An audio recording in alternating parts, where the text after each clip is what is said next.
The solemn hush of the annual Armed Forces Gala was abruptly broken by a sharp snort of contempt. Colonel Alistair Finch, a man whose broad chest was crowded with decades' worth of medals, stood before the gathered elite, his attention locked on a solitary figure near the rear of the ballroom. His voice, typically a commanding boom, now carried a cutting note of mockery. "And who," he drawled, a smug smile tugging at his mouth, "do we have honoring us with that outfit?" Heads turned in unison. The target of his ridicule was a woman in her late 20s, standing calmly beneath the sudden glare of attention. Despite the scrutiny, she maintained a quiet dignity. Her uniform was unmistakably military, yet wholly out of place amid the polished splendor of the evening. It was a combat utility uniform, faded, worn, but meticulously clean. There were no rank insignias, only a small, nearly overlooked shoulder patch marked with a symbol unfamiliar to most present. Uneasy laughter rippled through the ballroom. Admirals in immaculate dress blues exchanged puzzled looks with generals gleaming in brass. Junior officers shifted awkwardly, unsure whether to join the laughter or object to it. The air, heavy with expensive perfume and polished leather, tightened with unspoken tension. The woman did not flinch. She met the colonel's stare with steady composure, her chin lifted just enough to signal resilience rather than defiance. Her posture was perfectly straight, evidence of discipline etched deep into muscle memory. For a moment, the only sound was the fading murmur of conversation as the crowd waited for her reply or her retreat. "I asked you a question," Colonel Finch pressed, his tone sharpening. "Are you lost, soldier? Or did you confuse this event with a field drill?" The words were meant to humiliate.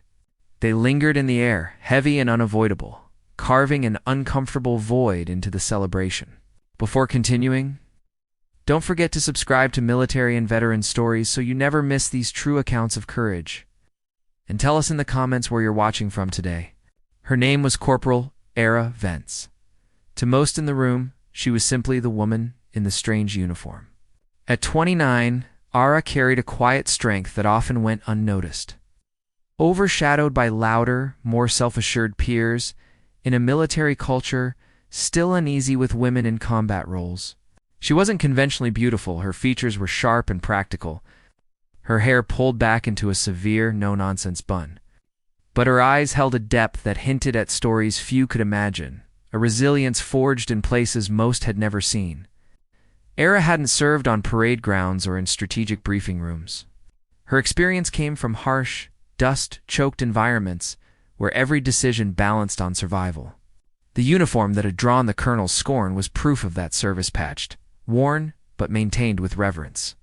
It wasn't gala finery, but it was hers, earned through sweat, blood, and sacrifice, far from crystal chandeliers and polished floors. She had attended the gala by invitation, quietly accompanying a friend being honored. Her attire wasn't meant as disrespected, was practical. It was the only uniform she still owned that felt authentic. She'd been honorably discharged after a deployment that ended not in applause, but in a silent, painful return to civilian life. Her understated presence was often misunderstood. To people like Colonel Finch, those who judged by tradition and outward displayer appeared out of place, an anomaly. No rank insignia, no medals. Just utilitarian gear amid ceremony and grandeur. She carried herself humbly, never seeking attention, which only reinforced the illusion that she was insignificant, an invisible cog in the grand military machine. But beneath that quiet exterior was a spirit hardened by extreme adversity. Ara had always been the observer, the listener, the one who acted when others hesitated. She preferred duty over recognition. Her silence wasn't born of fear, but discipline learned in environments where unnecessary sound could mean death. Now that same silence was being mistaken for ignorance or arrogance. Few in the room knew her true history. They saw only a breach of protocol, a young woman dressed incorrectly at an event steeped in tradition. They saw someone who seemed unworthy of standing among decorated elites. Yet Ara carried her past not as a burden, but as a part of herself. The faint scar above her left eye, brow nearly hidden, marked a moment of fierce courage, a story untold. She didn't fit the evening's polished narrative, and in a world that celebrated visible glory, Era Vance embodied the quiet heroism that truly sustains a fighting force. That quiet strength was precisely why she was underestimated, why she was mocked. Because the measure of a soldier isn't always found in medals, but in endurance long after the battle's end. Miss Colonel Finch continued, his voice now a low growl echoing through the hushed hall. This is not the mess hall after training. This is a celebration of valor. Your attire is an insult to every service member who's earned the right to wear a proper uniform here. Whispers grew louder, no longer nervous laughter, but agreement. Some nodded grimly, convinced she was an embarrassment. Ara remained still, her gaze unwavering, though a faint tremor passed through her clasped hands before disappearing.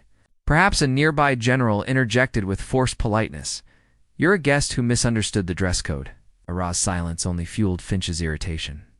He stepped closer. Are you mute? Or do you believe yourself above the rules? The discomfort in the room was suffocating. What would you have done witnessing this public humiliation? Encouraged by the colonel's stance, others joined in.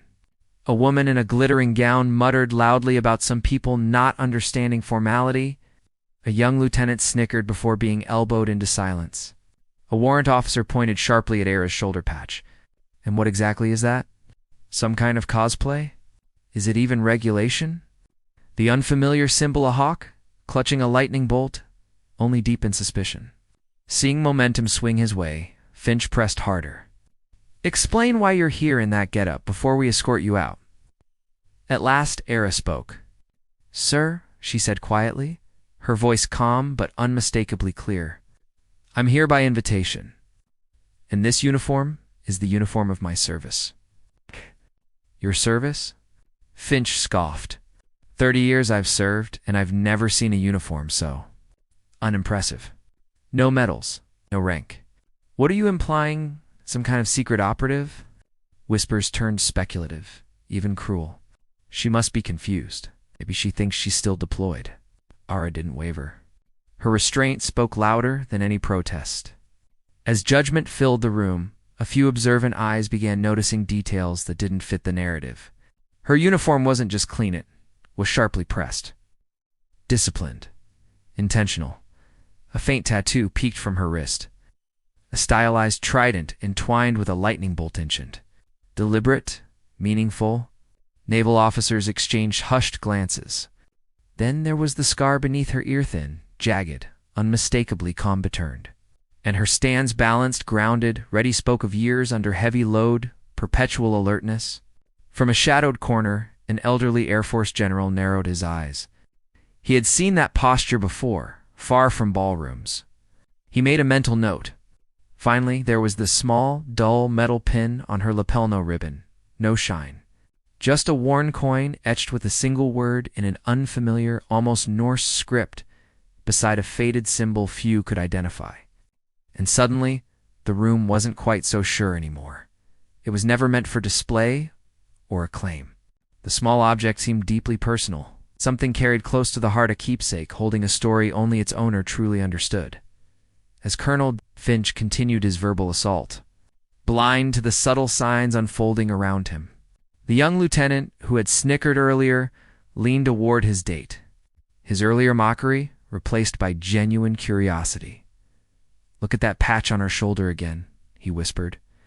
It feels familiar, like something I once saw in a classified briefing. I just can't place it. His companion shrugged, more absorbed by the unfolding drama than the details. These weren't obvious warnings or glaring revelations.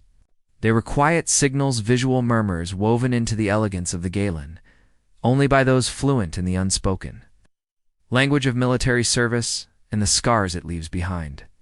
They hinted at a history far more complex than the simple image of an out-of-place woman. Slowly, almost imperceptibly, the mystery of Era Vance began to surface, foreshadowing a truth that would soon leave the room stunned. Colonel Finch, now fully invested in his cruelty, paused to take a self-satisfied sip of champagne, clearly expecting her to finally crumble beneath his condescension. Still nothing to say, soldier? He sneered. Perhaps you'd be better suited to a career where your wardrobe choices don't disrupt formal events. At that precise moment when tension stretched to its breaking point, Père Avance made a gesture so small, yet so utterly transformative, that it silenced the ballroom more completely than any shouted command ever could. She calmly unclasped the tarnished coin from her lapel. Her movements were fluid, economical, guided by ingrained muscle memory motions honed through repetition under pressure. She didn't present it for inspection, nor did she offer it to the colonel. Instead, she turned it slowly in her palm, revealing its reverse side. Etched with striking precision was a single word: resolute. Beneath it lay a set of coordinates: 34N, 67E. They were no random numbers. They marked a remote, hostile region of Afghanistan, area infamous for some of the most brutal and clandestine operations of the past 2 decades. In that place, resolute wasn't just a word. It was a mission designation, a name whispered only in the deepest layers of classified briefings. Colonel Finch's triumphant expression faltered. His eyes locked onto the coin, widening almost imperceptibly. He had seen that code name before, buried in after action. Reports so classified they were scarcely acknowledged even among top command. Then, the room shifted again. From the edge of the crowd stepped a man who had been watching the entire exchange in growing unease. He was tall, powerfully built, dressed in a pristine Navy SEAL dress uniform, the rank of lieutenant commander gleaming on his shoulders. He had arrived quietly and stood unnoticed until now. As his eyes landed on the coin, on the word, and the coordinates, recognition flashed across his face, followed by unmistakable shock. He took a single, deliberate step forward. "Colonel," he said, his voice calm but commanding, slicing through the silence. "You owe this soldier an apology." He wasn't addressing Ara. He was confronting Finch directly. The colonel spun toward him, indignation flaring.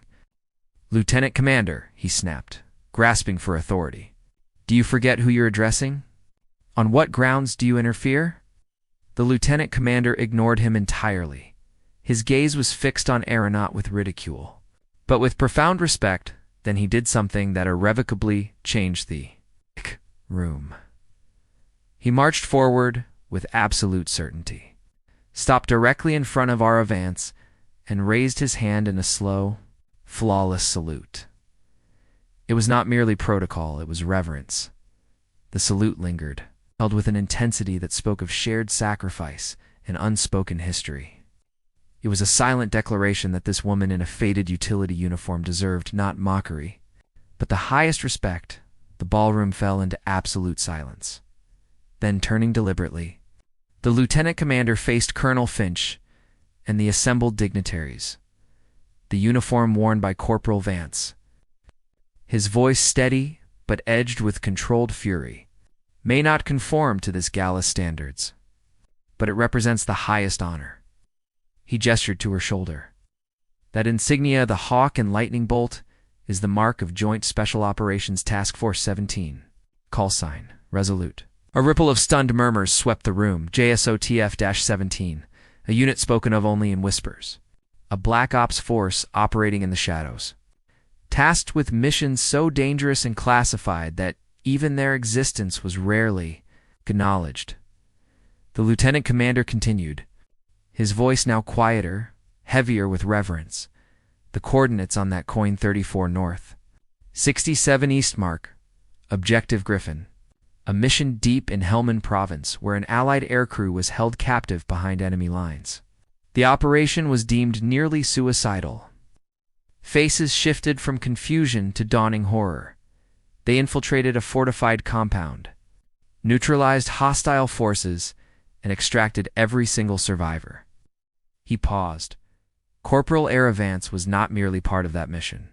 She was its backbone. The room held its breath. She served as the primary intelligence and communications specialist. Under direct enemy fire, she decrypted hostile transmissions in real time and disabled a critical enemy Jamar exposed alone. Her actions allowed our forces to locate and extract every captive. Without her, He said plainly, the mission would have failed. Then he met Era's eyes.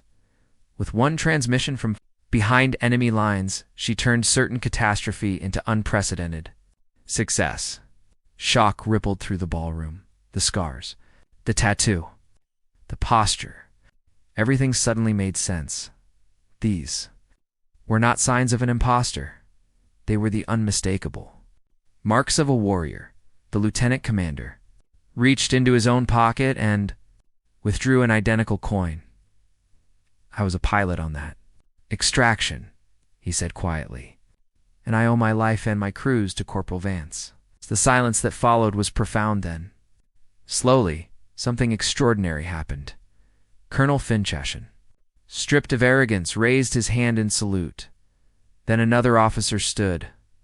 Then another, and another soon. Every uniformed officer in the ballroom, from junior lieutenant to decorated general, rose to their feet and saluted. A sea of polished brass and ribbons honored one quiet figure in a faded uniform.